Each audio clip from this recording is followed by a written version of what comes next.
जय श्री कृष्णा। राधे राधे। आइए सुनते हैं आज जन्माष्टमी पर भगवान श्री कृष्ण के जन्म की पौराणिक कथा।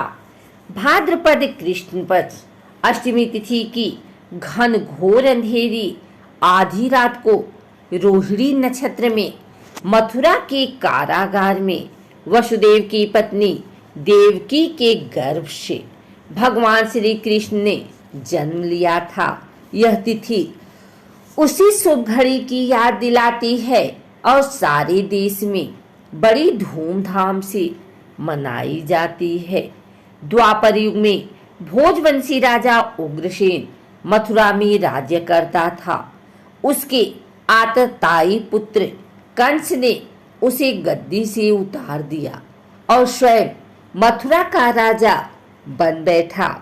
कंस की एक बहन देवकी थी, जिसका विवाह वसुदेव नामक यदुवंशी सरदार से हुआ था।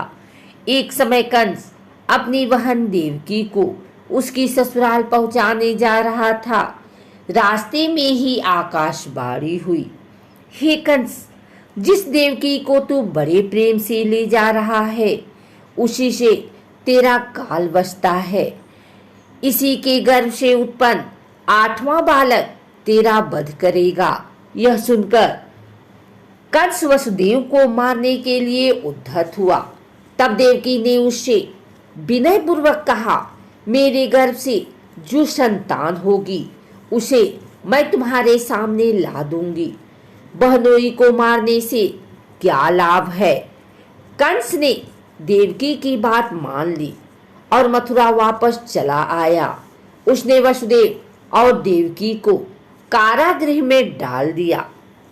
वसुदेव देवकी के एक एक करके 7 बच्चे हुए और 7 को जन्म लेते ही कंस ने मार डाला।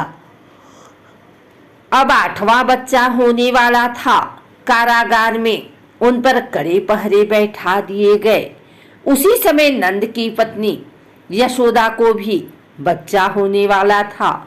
उन्होंने वसुदेव देवकी के दुखी जीवन को देख 8वें बच्चे की रक्षा का उपाय रचा।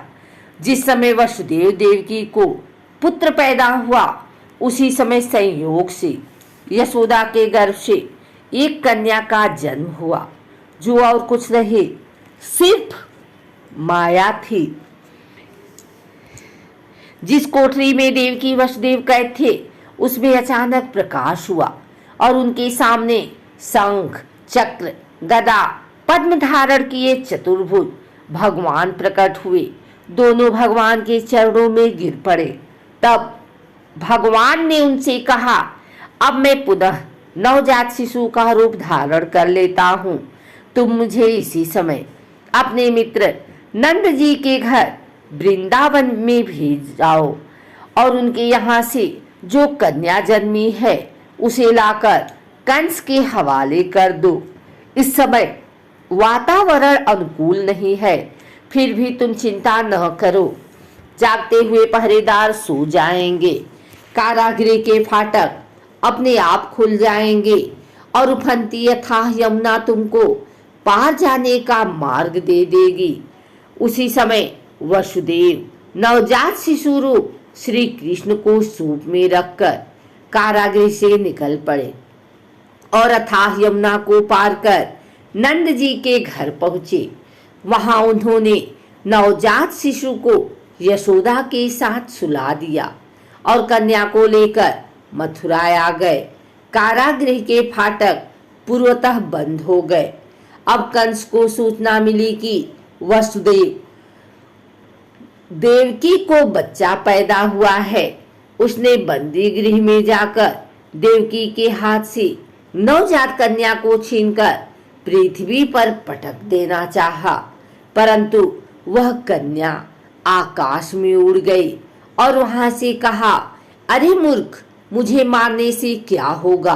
तुझे मारने वाला तो वृंदावन में जा पहुंचा है। वह जल्द ही तुझे तेरे पापों का दंड देगा। यह है कृष्ण जन्म की कथा।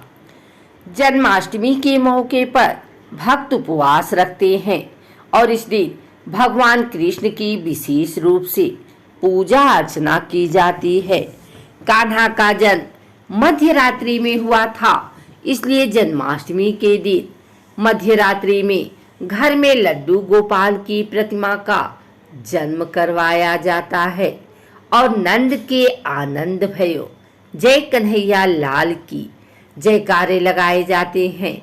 फिर बाल स्वरूप कान्हा को दही, घी, दूध, शहद, गंगाजल आदि पंचामृत से अभिषेक कराया जाता है। इसके बाद सुंदर वस्त्र धारण कराए जाते हैं और फिर चंदन लगाया जाता है।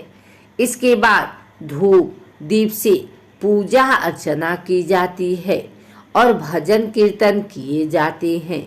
पूजा अर्चना के बाद कान्हा को भोग लगाया जाता है। कान्हा को माखन मिश्री बहुत पसंद है, इसलिए भोग में इनको जरूर रखें। इसके बाद सभी में यह प्रसाद वितरित किया जाता है। अगर आपको हमारी वीडियो अच्छी लगी हो तो इसे लाइक करें, कमेंट करें, शेयर करें।